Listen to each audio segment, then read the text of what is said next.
नमस्ते है जी। धैर्यवान हीलिंग साइंस से मैं हूँ धैर्यवान, आपका अपना हीलिंग मास्टर। दोस्तों, आज हम ऐसी 4 आदतों की चर्चा करेंगे। कुछ ऐसी आदतों को मैं आपको समझाऊँगा जो आपके जीवन में या तो हो रही हैं या तो गलत हो रही हैं, जिसकी वजह से प्रगति, ग्रोथ रुका हुआ है, ग्रोथ नहीं हो पा रहा है। बेवजह ग्रोथ यहाँ तक पहुँचता है, फिर वापस खराब हो जाता है। सांप सीढ़ी की तरह आपकी ज़िंदगी चल रही है।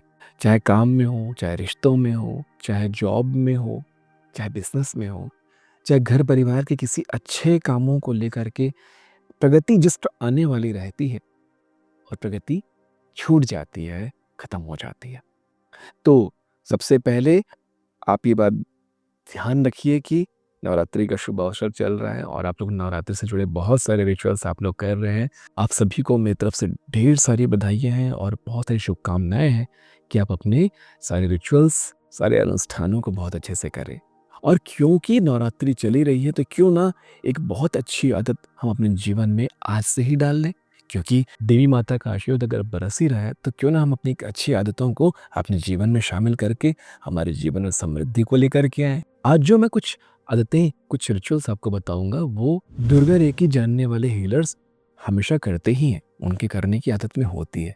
लेकिन क्योंकि हम आम लोग हैं तो हम आम लोग आज इस चीज़ को समझ लेते हैं और जो लोग जाने अनजाने इन आदतों को कर रहे हैं वो अपने जीवन को मॉनिटर कर लेंगे कि क्यों आपके जीवन में अनायास ही समृद्धि आई है, कई बार अनायास ही सफलता आई है, अनायास ही प्रगति आई है। तो चलिए चर्चा को आगे बढ़ाते हुए हम समझते हैं।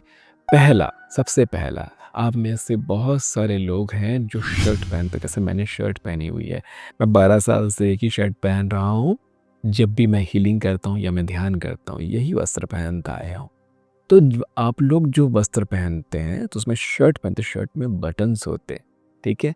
माताएं बहनें भी शर्ट्स पहनती हैं या उनके कुर्तों में बटन होता है। हाँ, या बहुत ऐसी लिबासें होती हैं जिसमें बटन या चैन होते हैं। तो चैन की सबसे अच्छी बात यह है कि वो नीचे से ऊपर की तरह भी बंद होता है।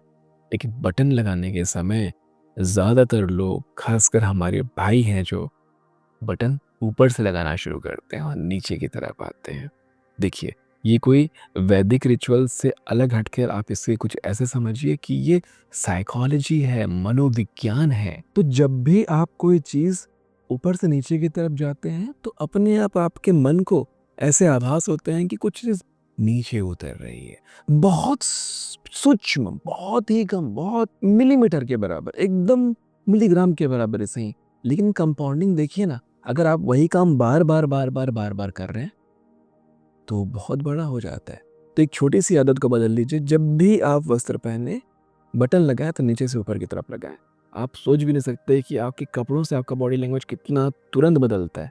क्यों ज़रूरी है एक फ़ौजी को फ़ौजी वाला कपड़ा पहनाने के लिए और वैसे ही मोटा कॉटन का कपड़ा पहनाने की क्या ज़रूरत है? उनको गर्मी भी तो लग रही है। पुलिस वालों को वैसा कपड़ा, कसा हुआ कपड़ा पहनाने की क्या आवश्यकता है? वो वस्त्र उनको वो बल देता है, वो शक्ति देता है। कारण जब आप बटन यहाँ तक बटन लगा के पहनते हैं, आपकी फीलिंग पूरी अलग होती है। आप 2 बार फ़ोल्ड कर लीजिए स्लीव को, आपकी फीलिंग बिल्कुल अलग होती है।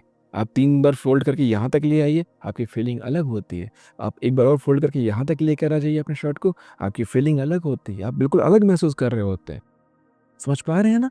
तो अपने वस्त्रों को ध्यान से चुनें। रोज़ धुले हुए कपड़े पहने। फटे पुराने हो कोई दिक्कत नहीं है। पुराना सालों साल पुराना होगा, गंदा होगा कपड़ा, कोई दिक्कत नहीं, लेकिन धुला होना चाहिए। और यदि आप उसे इस्त्री करके पहने तब तो बहुत ही अच्छी बात है। ना कर सकें, व्यवस्था नहीं है, कोई दिक्कत नहीं। धुले हुए कपड़े पहले फ़ोल्ड होने चाहिए, फ़ोल्ड होकर के रखे होने चाहिए और रखे हुए कपड़े को पहनो। भले आधे घंटे के लिए फ़ोल्ड करके रखो। कई लोग ये गलती करते हैं, उठाते हैं, धुला हुआ कपड़ा निकाले, पहन लिया। नहीं, उसको निकालो, फ़ोल्ड करो, प्रॉपर घड़ी करके रख दीजिए और उसके बाद पहनिए। अगर आपके पास ऐसा कोई यंत्र हो, वैज्ञानिकों ने ऐसे यंत्र ईजाद कर रखे हैं जिससे हम कपड़ों की एनर्जी को, किसी भी चीज़ की एनर्जी को टेस्ट कर पाते हैं, है ना? घरों में आके हम यहाँ की एनर्जी लेवल को टेस्ट करते हैं। तो जो मोड़े हुए कपड़े होते हैं, वो नकारात्मक ऊर्जा को अपने अंदर खींच लेते हैं, अपने आप खींच लेते हैं। देखो, मोड़े हुए कपड़ों को रखोगे ना, 4-5 दिन रख के देखना, अपने आप उनके कॉर्नर्स में, एजेस में धूल जमे होंगे, मकड़ी का जाल लग चुका होगा। और एनर्जी लेवल पे अगर आप एनर्जी चेक करोगे तो उसमें बिल्कुल भी नेगेटिव एनर्जी समाई होगी। और उसी कपड़े को आप घड़ी करके साफ करके रखो, आप 2 दिन 3 दिन बाद देखेंगे उसमें बिल्कुल पॉजिटिव वाइब्रेशन होगी। पॉजिटिव वाइब्रेशन को वो अट्रैक्ट करता है, फिर आप उसको पहनो, तो ये जो 2 आदत है अपने आप आपको ग्रोथ की तरफ लेकर के जाएगी। दूसरा, जूते चप्पल साफ रखो, हमेशा साफ। वो गंदे होने वाली ही चीज़ है, मानता हूँ मैं, लेकिन साफ करके पहनो। थोड़े पैसे, बहुत महंगे ब्रांडेड जूते खरीदने की आवश्यकता नहीं है अगर आपके पास व्यवस्था नहीं है तो। अगर यदि आपके पास व्यवस्था है, अगर आप अच्छा कमा रहे हैं, परमात्मा करे ऐसा ही हो, तो बढ़िया से बढ़िया जूते खरीदे, बढ़िया से बढ़िया आप ब्रांडेड के पहने। हमेशा मेरी सब शुभकामनाएं हैं आपको, हमेशा ऐसा हो। लेकिन अगर आपके पास एक बढ़िया जूता खरीदने का धन है, आपके पास 3,000 रुपये का एक जूता खरीदने का धन है, तो आप हज़ार रुपए के 2 या 3 जूते खरीद लीजिए। आपके पास 1,000 रुपये के शूज़ खरीदने का, चप्पल फुटवेयर खरीदने की क्षमता है, तो 200-200 रुपये के, 300-300 रुपये के 3-4 खरीद लीजिए। मतलब कि 2 से 3 तो खरीद लीजिए। और हमेशा आज साफ और जूते हुए धुले, साफ क्लीन किए हुए, पॉलिश किए हुए जूते पहन करके निकलिए। मैं ये नहीं बोल रहा हूँ कि रोज धुले हुए जूते पहन के या क्लीन किए हुए जूते पहनो, मतलब कि वो जूते साफ होने चाहिए, है ना। स्कूल में आदत हमें इस चीज़ की डाली गई थी कि रोज पॉलिश किए हुए क्लीन जूते पहन करके आओ। आर्मी में बिल्कुल क्लीन जूते पहनने का रिवाज है, बिल्कुल रोज वो पॉलिश करते हैं अपने जूते। तो आजकल तो स्पोर्ट्स शूज़ पहनने का समय है, कपड़े हुए जूते पहनने का समय है, तो आप बस ध्यान रखें कि आपके जूते साफ है या नहीं। किसी भी इंसान की आंखों में आपके गंदे जूते पड़ते हैं, आपकी इमेज बिल्कुल अलग चली जाती है उनके तरफ, और जॉइंट बिलीव क्रिएट होता है। बहुत सारे लोगों का बिलीव क्रिएट होता है कि यार जूते की हालत ऐसी, तो पता नहीं कैसी जगहों से ये आया होगा। साफ जूते पहने हुए इंसान के लिए अलग वाइब्रेशन आती है किसी भी इंसान के मन में। आपको प्रयोग करना है तो किसी शोरूम में चले जाना गंदे जूते पहन करके, उनका बिहेवियर आपके प्रति अलग हो जाएगा। चलिए अब तीसरी बात तो कर लेते हैं। घर में जो जूते चप्पल होते हैं, कभी भी ऐसे ऐसे उल्टे पुल्टे ना पड़े हो, बिल्कुल प्रेम से सजा करके, जमा करके। शनि का वास है जूतों में, पैरों में। शनि का वास है जूतों में, पैरों में नहीं, जूतों में। हाँ, शनि देवता उसको देखते हैं, जो कोई नहीं देखता ना, वो शनि देवता देखते हैं। हुँ? आप कितना तुच्छ मानते हैं इस जूते को, पकड़ में आ रही है बात? कितना तुच्छ मानते हैं इस जूते को। अगर तुच्छ मानते हैं तो तुच्छता का बर्ताव करेंगे। अपनी टोपी को, अपनी पगड़ी को, अपने कैप को तो ऐसे नहीं फेंक देते कहीं पर भी। तो आप कभी भी अपने जूतों को इस तरह से अव्यवस्थित तौर पे मत रखें। जो इस्तेमाल के जूते हैं उन्हें बढ़िया से रखें, जो बाहर उतार के आए हैं उसको सज्जनता से उतारें। और केवल ये घर की बात नहीं, आप कहीं भी जा रहे हैं, किसी मंदिर जाने, किसी के ऑफिस जाने, जहाँ जूते बाहर निकालने को कहा जाता है, तो आप उतार करके बिल्कुल साइड में, आप पैर से ही सरका के साइड कर दें, लेकिन दोनों को बिल्कुल बराबर जोड़े में रखें, उल्टा पुल्टा नहीं। मोजे उतार कर, अगर मोजे उतार रहे हैं तो मोजे उतार कर जूते में प्रेम से रखें। जूतों के साथ अभद्रता, बदतमीजी बिल्कुल नहीं होनी चाहिए। जूतों की ही बात चल रही है तो अब मोजे की बात कर लेते हैं। जो जुराबें होती है, सॉक्स होते हैं, मोजे होते हैं, धुले हुए पहने। अरे अब एक दिन पहन चुके हैं, पसीने से वो तरबतर हो जाता है ना, तो दोबारा उसे नहीं पहने। धुला हुआ मोजा ही हमेशा पहनना है, क्योंकि गंदे मोजे पहनने से शुक्र आपका खराब होगा। शुक्र को अगर आप शक्तिशाली बनाए रखना चाहते हैं तो मोजे हमेशा साफ पहने, कपड़े हमेशा साफ पहने। इसके बाद हम आ जाते हैं, क्योंकि हमने शनि देवता की ही चर्चा की थी जूतों के साथ, क्योंकि जूते सबसे नीचे होते हैं तो उन्हें लोग अक्सर तुच्छता की नज़र से देख लेते हैं, छोटा बर्ताव कर देते हैं, उसको गलत बर्ताव करते हैं। तो यही बर्ताव हम किन के साथ करते हैं? जो हमारे लिए काम करते हैं, जैसे कि प्लम्बर, इलेक्ट्रिशियन, स्वीपर। सबसे ज़्यादा स्वीपर के साथ ये चीज़ें होती है। तो हम उन्हें, बहुत कचरे ले जाने वाले जो भैया लोग आते हैं, उनके साथ हमारा बर्ताव बहुत, मतलब हेय की दृष्टि से। हो सकता है कि हम सज्जन हैं तो वैसा बर्ताव नहीं करते, उन्हें कुछ अपशब्द नहीं बोलते होंगे, लेकिन हेय की दृष्टि से देखते हैं। तो उन्हें सम्मान की दृष्टि से देखना, पहले तो दृष्टि आपकी अच्छी होनी चाहिए, आपकी नज़र अच्छी होनी चाहिए। सम्मान की दृष्टि से उन्हें देखिए। हाँ, गाड़ी वाला आया घर से कचरा निकाल, आते हैं ना भैया लोग, तो वो जो कचरा ले जाने आ रहे हैं तो उन्हें अच्छे दृष्टि से देखें, उनका पेमेंट टाइम पे दें। पेमेंट सबसे ज़रूरी चीज़ है। शनि को अगर आप खुश रखना चाहते हैं, तो जो लोग आपके लिए, जो नहीं, जो छोटे स्तर पे जो लोग आपके लिए मेहनत कर रहे हैं, दिहाड़ी कर रहे हैं, घंटे पे काम कर रहे हैं, उन्हें उनका पैसा, उनका पसीना सूखने से पहले दे दो। बिल्कुल नहीं। और यदि आप सक्षम हो तो मोल भाव मत करो, और मोल भाव करना है तो खरीदने से पहले कर लो। बहुत बुरा स्थिति होगा ऐसे लोगों का, बहुत खराब जिंदगी होगी उन लोगों की, बहुत खराब विफलता आएगी उनके जीवन में, जो किसी गरीब का पैसा काम होने के बाद काट कर देते हैं।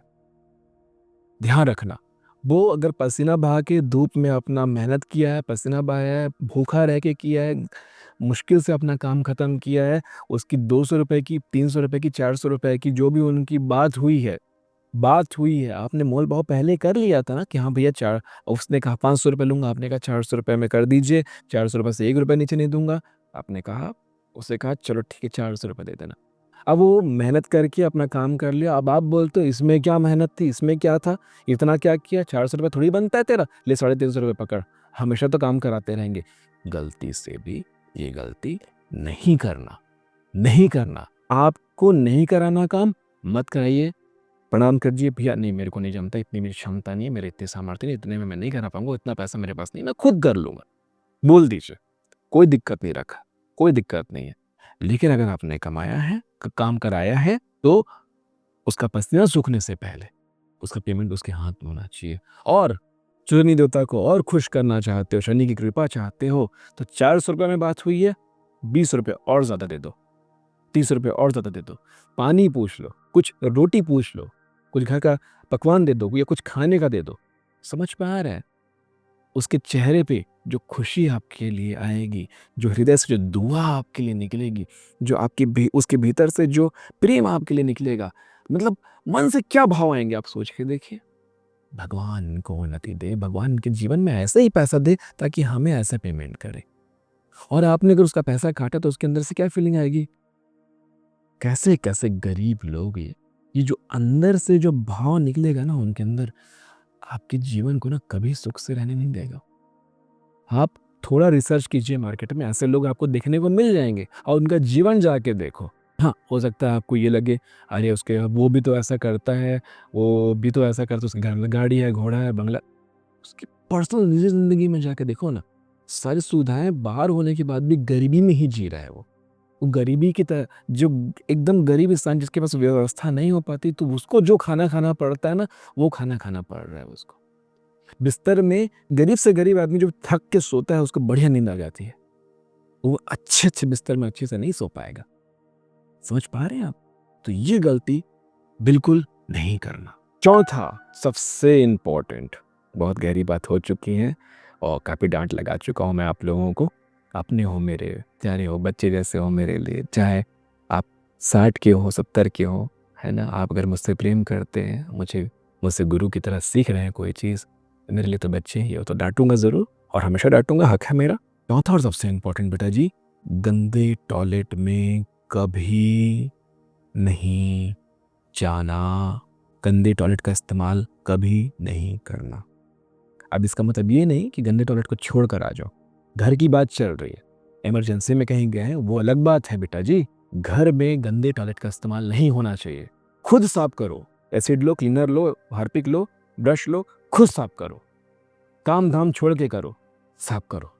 टॉयलेट राहु का स्थान है, राहु को सही जगह दो, गंदा रहेगा राहु परेशान करेगा, ठीक है। स्वीपर लगा लो ना, 200-300 रुपए एक बार का क्लीनिंग का लेता है, हाँ, वो साफ रहेगा ना, तो वो 200-300 रुपए, 2-3 हज़ार, 2-3 लाख रुपए आपके पास आपके जीवन में आएगा आपकी कमाई से। काम पे रख लीजिए किसी को, किसी की रोजी रोटी भी बन जाएगी, आपका जीवन में सुखद रहेगा। साफ रखना, टॉयलेट एकदम क्लीन होना चाहिए, बिल्कुल नीट एंड क्लीन होना चाहिए, इतना क्लीन होना चाहिए कि अगर आपको वहाँ मैं कहूँ कि बैठ के अपना टिफिन खा के देखा, खाना खा के देखा, खाने में आपको कोई दिक्कत नहीं होनी चाहिए, इतना क्लीन होना चाहिए। मैं खाने नहीं बोल रहा हूँ, लेकिन बैठ के खाना भी खाओ तो दिक्कत नहीं होनी चाहिए।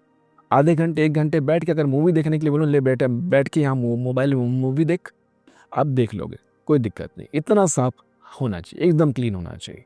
समझ में आ रहा है? तो घर का टॉयलेट हमेशा साफ रहे, खुशबूदार है, खुशबू वाली कोई चीज़ लगाने वाली मिले, बहुत सारी चीज़ें मार्केट में मिलती है, वो लगा के रखिए। आपका एकदम क्लीन और हाइजीनिक होना चाहिए आपका टॉयलेट। और 4 बातें हो गई, माफ़ी चाहूँगा, एक बात और जान के चलो, जितना क्लीन टॉयलेट है उतना ही क्लीन किचन भी हो। टॉयलेट जितना क्लीन किचन कभी नहीं हो सकता, क्योंकि दिन में 3-4 बार वहाँ खाना बन रहा है, लेकिन किचन को भी यथासंभव दिन में एक बार क्लीन किया जाए, है ना? टॉयलेट ज़्यादा ज़रूरी है, किचन मैंने सिर्फ बोनस के तौर पे कहा है, किचन को भी साफ रखने की कोशिश करें। तो ये जो 4 चीज़ें हैं अपने जीवन में बिल्कुल अपना लीजिए, ये चारों चीज़ों का फ़ायदा आपके जीवन में अगले 3 महीनों में आपको दिखेगा। आप अपने जीवन को अभी बैठ के मॉनिटर कर लो, लिख लो क्या हालात हैं, कैसे-कैसे हालात हैं, कितने-कितने हालात, तो जीवन में क्या-क्या करना चाहते हो? मैं आपको बताऊँ? कई सारी चीज़ें आप जीवन में करना चाहते हो, जिम जाना चाहते हो, इंग्लिश सीखना चाहते हो, वो पढ़ाई करना चाहते हो, ये करना चाहते हो, बच्चे लोगों से ये करवाना चाहते हो, बच्चे लोग वो पढ़ें, ये करें, वो करें, सब दुनिया भर की चीज़ें आप चाहते हो आपके जीवन में वो चीज़ें शुरू हो, इनिशिएट हो, आगे बढ़े। नहीं हो रहा है। क्यों? क्योंकि ये गलतियाँ आप कर रहे हो। समझ पा रहे हैं बेटा जी? तो ये आप बहुत ध्यान से करिए, 3 महीने में आपको आपका जीवन परिवर्तित होता हुआ दिखेगा। एकदम बिल्कुल होता हुआ दिखेगा नहीं बेटा जी, हो चुका होगा, क्वांटम जंप दिखेगा आपको। 3 महीने पहले 3 महीने अभी क्या स्थिति है घर की और 3 महीने बाद क्या स्थिति है हमारे जीवन की, हमारे परिवार की, है ना? मॉनिटर करोगे तो समझ में आएगा, नहीं तो 3 महीने इतना लंबा समय होता है कि आपका दिमाग पकड़ ही नहीं पाएगा। ठीक है? तो नोट डाउन कर लो। आशा करता हूँ ये अध्याय भी आपको बहुत अच्छे से समझ में आया होगा। मिलते हैं आने वाले अध्यायों में। तब तक के लिए नमस्ते जी।